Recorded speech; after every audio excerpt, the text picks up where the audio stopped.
हवा से बात करता हुआ।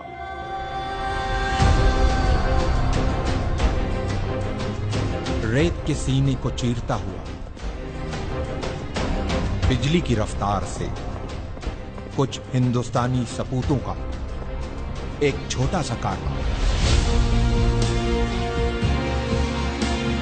तारीख के पन्नों में अपनी जगह बनाने, आंखों में एक अजीम मकसद लिए अरब की जमीन करबला की तरफ रवां। हल मिन नासिरिन यंसुरना। नबी मोहम्मद साहब के नवासे इमाम हुसैन ने जब करबला में इंसानियत से यह सवाल किया, है कोई जो मेरी मदद को आए? इतिहास ने देखा कि इंसानियत से किए गए इस सवाल के जवाब में इमाम की मदद के लिए अपने घरों से जो हक परस्त निकले, वो रसूल का कलमा पढ़ने वाले मुसलमानों के साथ साथ कांधे पे जनेऊ डाले, माथे पे तिलक लगाए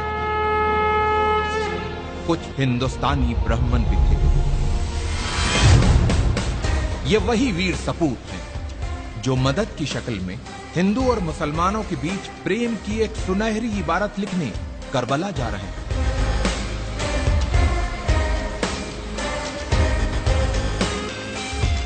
जालिम बादशाह यजीद अपनी हुकूमत के नशे में चूर होके इंसानियत का चेहरा बिगाड़ देना चाहता था, लेकिन उसे यह पता था कि जब तक नबी मोहम्मद साहब के नवासे इमाम हुसैन जिंदा हैं, तब तक वो अपनी मर्जी की नहीं कर सकता। उसके इसी डर ने इमाम हुसैन को उनके परिवार के साथ करबला में घेर के उनसे अपनी हुकूमत के सामने सर झुकाने को कहा। जियो और जीने दो की जिंदा मिसाल पेश करते हुए इमाम हुसैन ने यजीद के सामने एक पेशकश रखी कि अगर तुमको मुझसे कोई खतरा हो तो मुझे रास्ता दे दो ताकि मैं हिंदुस्तान चला जाऊं।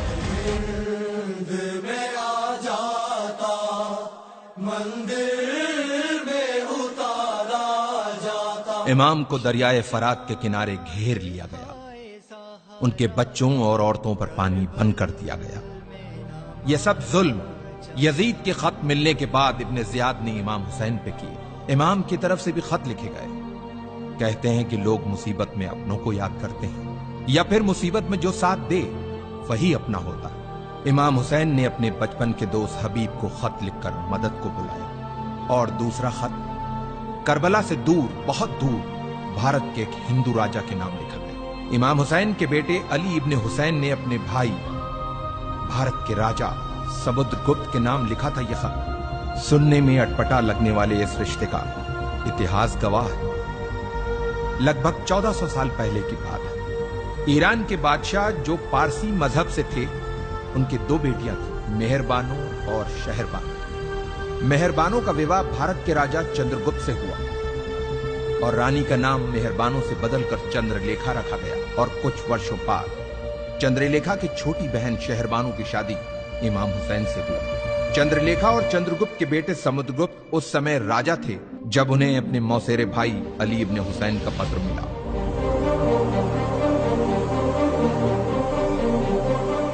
राजा समुद्रगुप्त ने जल्द ही वीर सैनिकों की एक टुकड़ी तैयार करके उसे करबला की तरफ रवाना किया। इन वीर सैनिकों के सरदार का नाम रेहबदत था, जो एक मुहयाल ब्राह्मण थे। अफसोस, जब रेहबदत अपनी सेना के साथ करबला पहुंचे तो इमाम हुसैन को शहीद किया जा चुका था। यह जान इन ब्राह्मणों का दिल टूट गया और जोश में अपनी तलवारों को अपने गलों पर रख लिया कि जिसकी जान बचाने आए थे, जब वही नहीं बचा तो अब हम जी के क्या करेंगे। लेकिन इमाम के एक चाहने वाले अरब के वीर योद्धा जनाबे मुख्तार के मना करने पे इन वीर सैनिकों ने अपनी तलवारों को अपने गलों से हटाया और मुख्तार के साथ मिलके खूने इमाम हुसैन का बदला लेने के मकसद से दुश्मनों से एक यादगार युद्ध किया और उन्हें हिंदुस्तानी तलवार के जौहर दिखाया।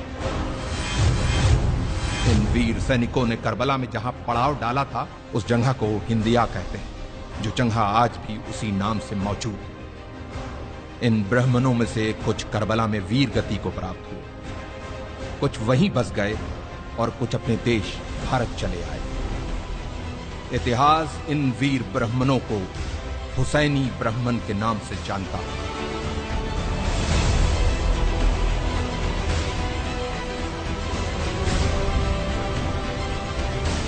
तारीख के पन्नों में दबी हिंदुस्तान और इराक की इस महान कहानी को हमारे लाखों सलाम।